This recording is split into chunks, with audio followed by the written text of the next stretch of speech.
Eighth వాళ్ళ ninth వాళ్ళ ప్రతి క్లాస్ వాళ్ళ చేతులు కాళ్ళు చూడండి సార్ మొత్తం దోమలు కుట్టి ఎలర్జీ అయ్యి మొత్తం ముఖమంతా కూడా సార్ మొత్తం పురుగులు ఏవేవో కుట్టి మొత్తం ఎలర్జీ లాగా అవుతుంది సార్. మళ్ళా నైన్త్ వాళ్ళు ఎయిత్ వాళ్ళు 10th వాళ్ళ ఆఫ్టర్ మళ్ళీ మమ్మల్ని కూడా బాత్రూమ్స్ క్లీన్ చేయడం లేకపోతే బాత్రూమ్స్ కాడ రూల్ నెంబర్ వైజ్ కాకుండా డ్యూటీస్ చేయడం అన్ని మాతో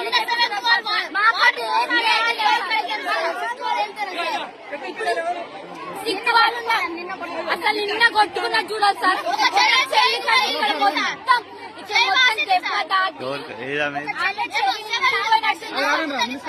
ఇవ్వరంట సార్ బాత్రూమ్స్ 2020 కలెక్ట్ చేసి సార్ ఇట్లా కలెక్ట్ చేసి ఇస్తే 2 బాత్రూమ్స్ మెల్లగా చేపిస్తామంటున్నారు. అంటే మేము ఇచ్చుకోవాలా సార్ డబ్బులు డీజే అయినా ఏదైనా ఫంక్షన్ లెక్క పార్టీ ఏదైనా ఇచ్చినా మనీ ఏదైనా అంటే 10 రూపీస్ 20 రూపీస్ కలెక్ట్ చేసి చేపిస్తారు సార్. అండ్ వాష్రూమ్ సార్ ఒక్కడి బాగాలేదు సార్ 10 బాత్రూమ్స్ ఉన్నాయి 10 బాత్రూమ్స్ మొత్తం బాగాలేదు సార్. అవి కూడా 2020 కలెక్ట్ చేసి ఇస్తే అవి కూడా 2 బాత్రూమ్స్ నీట్ గా చేపించి ఇస్తా అంటున్నారు సార్. అసలు ఒక్క బాత్రూమ్ లేదు సార్ ఒక బాత్రూమ్ మంచిగా ఉంది సార్. అది కూడా డోర్ లేదు సార్. ఏది డోర్ లేదు.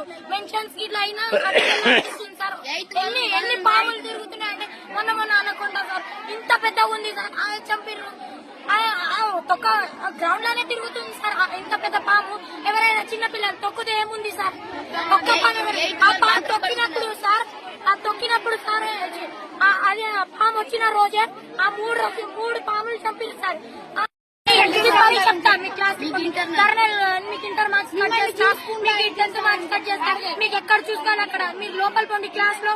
అప్పుడు చెప్తారు సబ్జెక్ట్స్ మేడం సార్. వాటర్ కావాలంటే అంటే దేనికైనా వాటర్ కావాలి కదా sir. Time to time class లో ఉండాల్సిందా సార్. ప్రేయర్ లో అయినా సరే దేనికైనా సరే మీకు వాటర్ సరిగా ఉందా లేదా అని ప్రిన్సిపల్ ఇట్లా అడిగారు సార్.